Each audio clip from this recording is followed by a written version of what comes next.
Some mornings, the silence in this wooden house is so deep, it feels like it has weight. I wake before the sun most days. At 102 years old, sleep comes lightly, like a shy visitor who never stays long. The floorboards creak the same way they did 50 years ago. The kettle whistles softer now, or maybe my ears just hear differently. And when I sit at my small kitchen table in Virginia, hands wrapped around a chipped porcelain cup, I listen. Not for anything in particular, just listen. There was a time when silence terrified me. When my husband passed away, this house changed overnight. It didn't look different. The curtains still hung in the same place. His boots were still by the door. But the air felt hollow.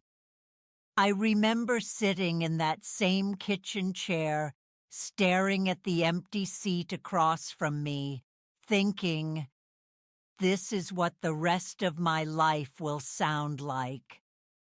Nothing. I was 74 then.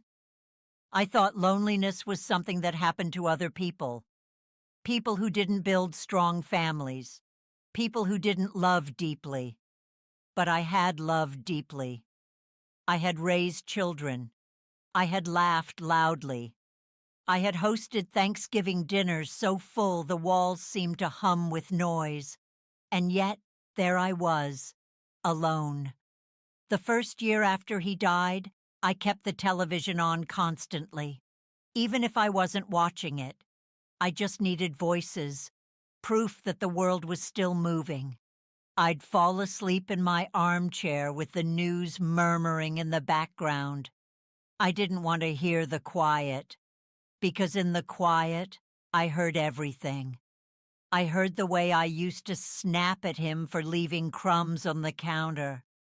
I heard the times I said, "Not now," when he tried to tell me about his day. I heard the apologies I never made. Silence doesn't just remove noise, it removes distraction. And when there are no distractions left, you meet yourself. That was the first lesson silence taught me. You can run from many things in life. You can run from people, from responsibility, even from love. But you cannot run from yourself when the house goes quiet. For a long time, I didn't like the woman I met in that silence. She was impatient. She worried too much about what neighbors thought. She wasted years trying to keep everything perfect. Perfect curtains, perfect dinners, perfect children. Do you know what perfection gives you at 102? Nothing. Not comfort, not peace, not company. The second year alone, I stopped turning on the television so much. I began sitting on the porch in the evenings instead. Virginia sunsets are generous. They don't rush. The sky stretches pink and gold like it's showing off. And I would sit there, hands folded in my lap, listening to the crickets. At first, I cried every evening. Grief has a schedule. It shows up when it wants. And at dusk, when the light fades, it sits beside you. But something changed slowly. I began to notice things I had never noticed before. The way the wind moves through the oak tree in waves. The way distant train whistles carry farther at night.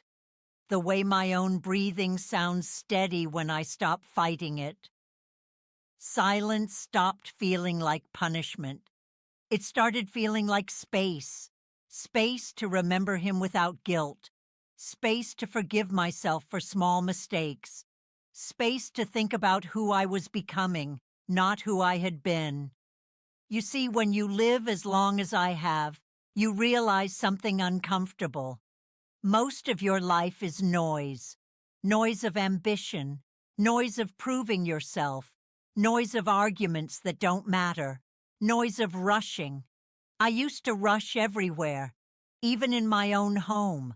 I would hurry through washing dishes just to sit down, only to stand back up again because I forgot something. I rushed conversations. I rushed apologies. I rushed love. At 102, there is no rushing. The body doesn't allow it. The knees insist on patience. The hands tremble if you move too quickly. And so you learn to move slowly. And in that slowness, silence becomes a companion instead of an enemy. There is a rocking chair by my living room window. It belonged to my mother. When I sit in it now, I sometimes close my eyes and imagine I'm every age I've ever been all at once. The young bride, the exhausted mother, the worried wife, the grieving widow, the old woman. They are all still here. Silence gave me the courage to meet them. I used to think loneliness meant nobody loved you. That's not true. My children call. My grandchildren visit when they can. The mailman checks on me. I am not unloved. Loneliness is not the absence of people. It is the absence of connection with yourself, and that is something no visitor can fix. In my 80s, I made a small decision that changed everything. Instead of asking, "Why am I alone?" I started asking, "What can I learn here?" It sounds simple, but that question turned my house into a teacher. I learned that regret grows louder in silence if you don't face it, so I began facing it. I wrote letters to my husband that I never sent. I apologized out loud in this empty kitchen. I forgave him for the times he hurt me. I forgave myself for the times I hurt him. Forgiveness sounds dramatic when you're young. When you're old, it sounds necessary. I learned that fear shrinks when you sit with it long enough. The first night I slept without the television, the quiet felt like a tunnel with no end. But I stayed. I let the darkness wrap around me, and eventually I realized it was just night.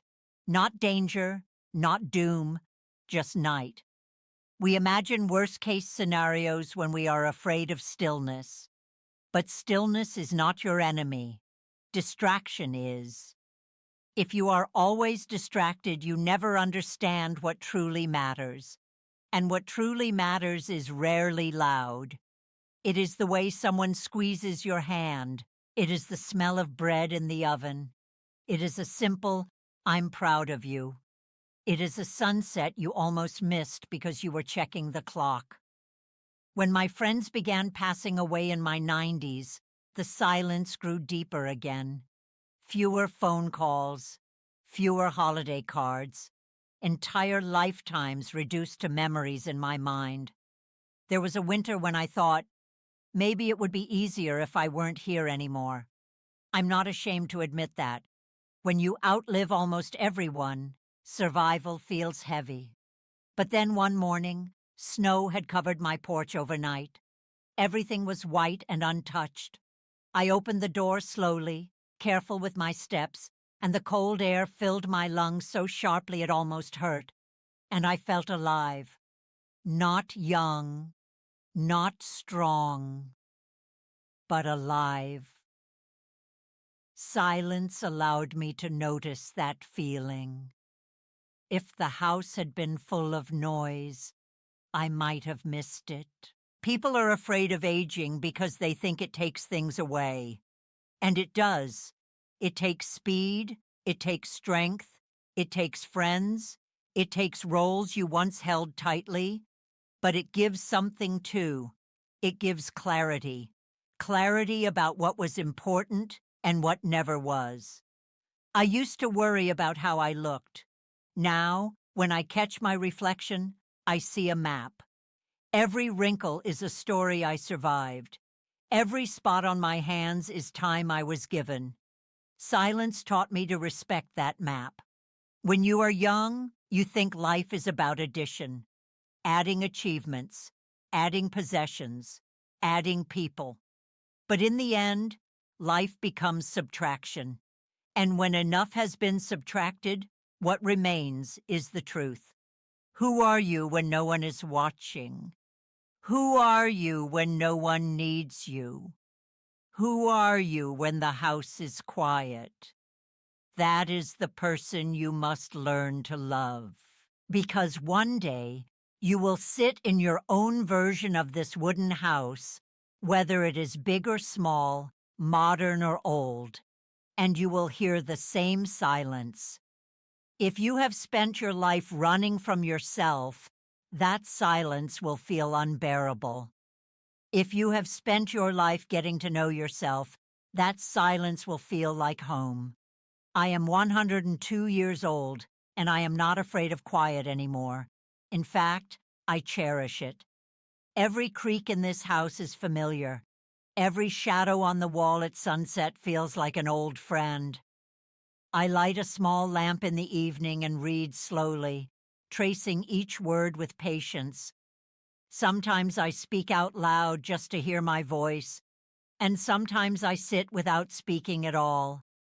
I no longer need constant reassurance that I matter. I matter because I am here. And if you are listening to me now, you matter too. Do not wait until you are my age to sit with yourself. Turn off the noise once in a while. Let the room grow still. Notice what rises inside you. The discomfort, the memories, the unfinished thoughts. That is your life asking to be understood. Make peace with it now. Say the apology. Forgive the mistake. Express the love. Slow down. Because one day, the silence will come whether you invite it or not. And when it does, I hope it feels like a warm blanket instead of a cold wind. I have lived through wars, through loss, through joy so bright it hurt my eyes.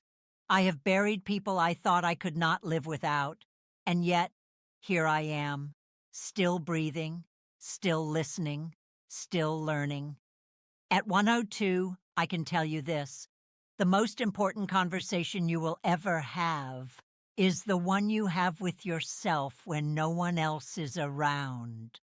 Make it a kind one. When my time comes, and it will, as it does for all of us, I do not want a house full of noise. I want this same gentle quiet, the creak of wood, the hum of wind, the steady rhythm of my own breath. Silence is not empty. It is full of everything we have been too busy to hear.